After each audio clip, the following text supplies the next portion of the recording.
redskins disappear as they have come like shadows, and soon their place is taken by the beast, a great and motley procession, lions, tigers, bears, and the innumerable smaller savage things that flee from them.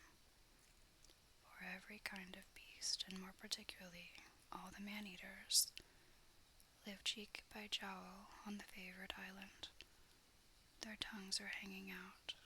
They are hungry tonight. When they have passed comes the last figure of all, a gigantic crocodile. We shall see for whom she is looking presently.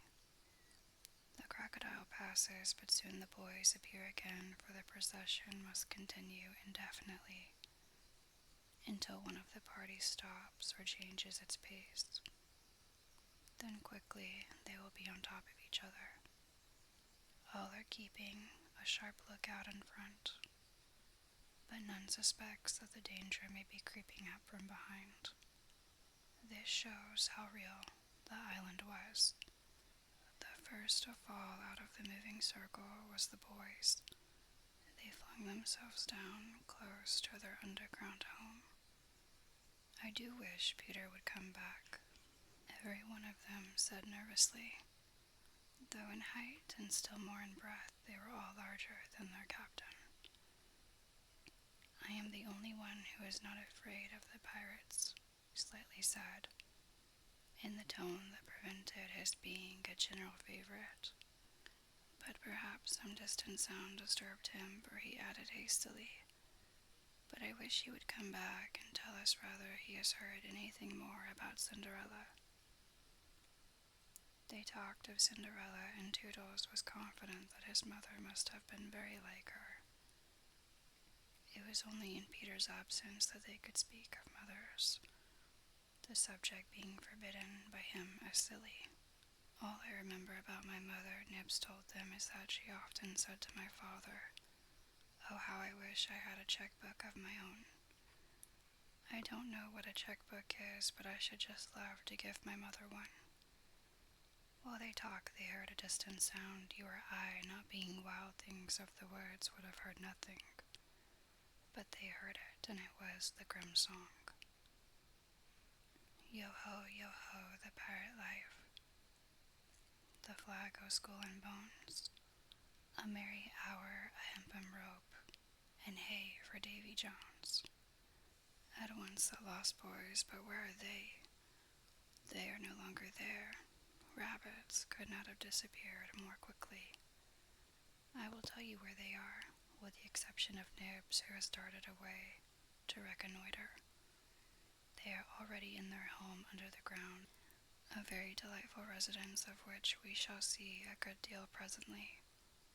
But how have they reached it? For there is no entrance to be seen. Not so much as a large stone which, if rolled away, would disclose the mouth of a cave. Look closely, however, and you may note that there are here 7 large trees, with each a hole in its hollow trunk as large as a boy. These are the 7 entrances to the home under the ground, for which Hook has been searching in vain these many moons. Will he find it tonight? As the pirates advanced, the quick eye of Starkey sighted Nibs disappearing through the wood, and at once his pistol flashed out, but an iron claw gripped his shoulder. "Captain, let go," he cried, writhing. Now for the first time we hear the voice of Hook. It was a black voice. "Put back that pistol first," it said threateningly. "It was one of those boys you hate. I could have shot him dead." Aye, and the sound would have brought Tiger Lily's redskins upon us. Do you want to lose your scalp? "Shall I after him, Captain?" asked pathetic Smee, "and tickle him with Johnny Corkscrew?" Smee had pleasant names for everything, and his cutlass was Johnny Corkscrew because he wiggled it in the wound. One could mention many lovable traits in Smee. For instance, after killing, it was his spectacles he wiped instead of his weapon. Johnny's a silent fellow, he reminded Hook. Not now, Smee, Hook said darkly. He is only one, and I want to mischief all the seven. Scatter, and look for them. The pirates disappeared among the trees, and in a moment their captain and Smee were alone. Hook heaved a heavy sigh, and I know not why it was. Perhaps it was because of the soft beauty of the evening, but there came over him a desire to confide to his faithful boatswain the story of his life. He spoke long and earnestly, but what it was all about, Smee, who was rather stupid, did not know in the least. Anon he caught the word Peter. Most of all, Hook was saying passionately, I want their captain, Peter Pan. 'Twas he cut off my arm. He brandished the hook threateningly. I've waited long to shake his hands with this. Oh, I'll tear him. And yet, said Smee, I have often heard you say that Hook was worth a score of hands for combing the hair and other homely uses. Aye, the captain answered. If I was a mother, I would pray to have my children born with this instead of that. And he cast a look of pride upon his iron hand and one of scorn upon the other. Then again he frowned. Peter flung my arm, he said, wincing, to a crocodile that happened to be passing by. I have often, said Smee, noticed your strange dread of crocodiles. Not of crocodiles, Hook corrected him, but of that one crocodile. He lowered his voice. It liked my arm so much, Smee, that it has followed me ever since, from sea to sea and from land to land, licking its lips for the rest of me. In a way, said Smee, it's sort of a compliment. I want no such compliments, Hook barked petulantly. I want Peter Pan, who first gave the brute its taste for me. He sat down on a large mushroom, and now there was a quiver in his voice. Smee, he said huskily, that crocodile would have had me before this, but by a lucky chance it swallowed a clock which goes tick-tick inside it, and so before it can reach me I hear the tick and bolt. He laughed, but in a hollow way. Some day, said Smee, the clock will run down, and then he'll get you.